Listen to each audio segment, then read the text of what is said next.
Hey guys, welcome back to the Science TV Hindi. और जब भी भारत में इंजीनियर्स के कारनामे की बात हो और हावड़ा ब्रिज का नाम ना आए, ऐसा तो हो ही नहीं सकता। ये अपने आप में इंजीनियरिंग का एक बेहतरीन नमूना है। इस ब्रिज में कई अलग अलग फिल्मों की शूटिंग भी हो चुकी है, जैसे कि गुंडे, राम तेरी गंगा मैली जैसी और भी कई फिल्मों को फिल्माया गया है। क्या आपको पता है कि इस ब्रिज को कब, कैसे और क्यों बनाया गया था, और इस ब्रिज को बनाते समय क्या क्या समस्याएं आई थी, और हमारे टाटा कंपनी का क्या रोल है इस ब्रिज को बनाने में? तो चलिए जानते हैं इन सारे सवालों के जवाब आज के इस वीडियो में। साल 1874 से पहले हुगली नदी पर कोई भी ऐसा ब्रिज नहीं था जो हावड़ा और कोलकाता को कनेक्ट कर सके। लोग उस दौर में नाव से ही हुगली नदी को पार किया करते थे। फिर आया साल 1871, जब बंगाल सरकार ने हावड़ा ब्रिज एक्ट को पास किया। इस एक्ट के तहत साल 1874 में सर ब्रैडफोर्ड ने एक लकड़ी का पुल बनाया, जिसकी लंबाई 1528 फीट और चौड़ाई 62 फीट थी।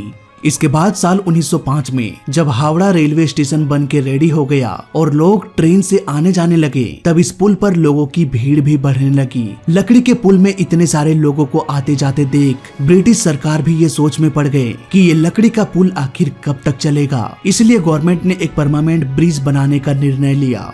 लेकिन उस दौर में फर्स्ट वर्ल्ड वार छिड़ा हुआ था, इसीलिए वो वार में बिजी हो गए। इसके बाद पुल जैसा का तैसा ही रह गया। वर्ल्ड वार खत्म होने के बाद साल 1922 में ब्रिटिश सरकार ने न्यू हावड़ा ब्रिज आयोग का गठन किया। इस आयोग का काम था हुगली नदी के किनारे की मिट्टी का सैंपल लेके उसकी स्टडी करके रिपोर्ट तैयार करना कि क्या इसमें एक विशाल ब्रिज बनाया जा सकता है या नहीं। रिपोर्ट तैयार होने के बाद ये पता चला कि यहाँ पर आराम से एक ब्रिज का निर्माण किया जा सकता है।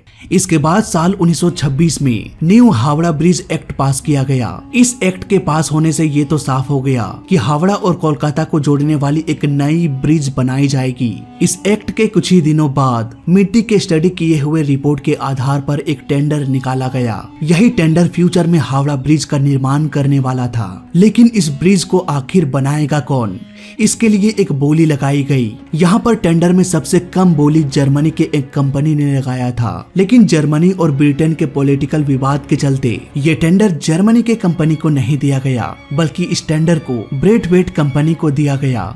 इस कंपनी ने डिसाइड किया एक कैंटिलीवर ब्रिज बनाने का। साल था 1936, जब ब्रिज के कंस्ट्रक्शन का काम शुरू हो गया। सबसे पहले नदी के दोनों किनारों में पानी को रोकने के लिए वाटर टाइट चैम्बर बनाया गया, ताकि पानी के बीचों बीच भी काम को आसानी से किया जा सके। इस वाटर टाइट चैम्बर की मदद से ब्रिज का फाउंडेशन रेडी हो गया, पर इंजीनियर्स के सामने और भी बहुत सारी समस्याएं आने वाली थी। इस ब्रिज का सबसे बड़ा समस्या तो इसका डिजाइन ही था। इंजीनियर्स के सामने ये कंडीशन था कि ब्रिज को बिना पिलर के बनाना था, और इस तरह से भी बनाना था कि ब्रिज का पूरा लोड जमीन पर ट्रांसफर हो जाए। पिलर वाले ब्रिज में पिलर की वजह से आराम से भार जमीन में ट्रांसफर हो जाती है, लेकिन इस ब्रिज को बिना पिलर के बनाना था। इसलिए इंजीनियर्स ने डिसाइड किया कि हम ट्रस शेप का डिजाइन बनाएंगे। इस तरह के शेप में लोड का ट्रांसफर कुछ इस तरह से होता है। इसके बाद फाइनली सारा का सारा लोड जमीन में चला जाता है। हावड़ा ब्रिज को इस तरह से बनाने में भारी मात्रा में स्टील की जरूरत पड़ने वाली थी, लगभग 26,000 टन स्टील की। आपको जानकर ये हैरानी होगी कि अकेले टाटा स्टील ने ब्रिज को बनाने में 23,000 टन स्टील दिया था। इन सारे स्टील को नट वोल्ट से नहीं, बल्कि रिविट से जोड़ा गया था। ये रिविट भी वोल्ट के जैसा होता है, बस इसमें नट नहीं होता। इसके सिरे को हथौड़े से मार मार के टेढ़ा कर दिया जाता है। कंस्ट्रक्शन स्टार्ट होने के करीब 6 साल बाद साल 1942 में हावड़ा ब्रिज बन के तैयार हो गया, और 3 फरवरी 1943 को इसे पब्लिक के आवाजाही के लिए खोल दिया गया।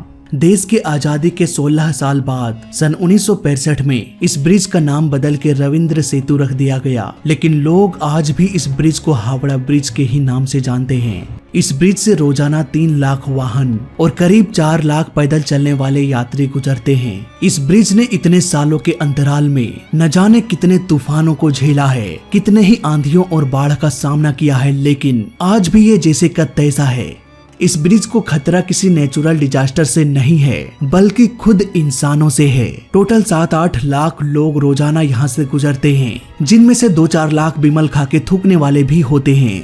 इसी की वजह से बहुत सारे पार्ट्स में जंग लगने लगी है। हमें ये नहीं भूलना चाहिए कि इस ब्रिज को देखने के लिए विदेश से लोग आते हैं। ये ब्रिज हमारे देश का एक गौरव है, इतिहास का एक विशाल नमूना है। आखिर सरकार ध्यान भी दे तो कितना दे।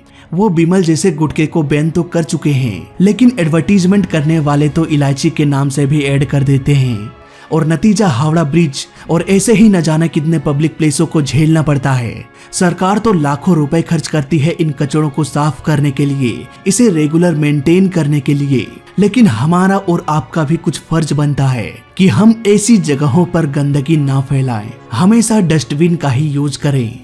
गुटखा खाने वालों जल्दबाजी में इधर उधर ना थूकें।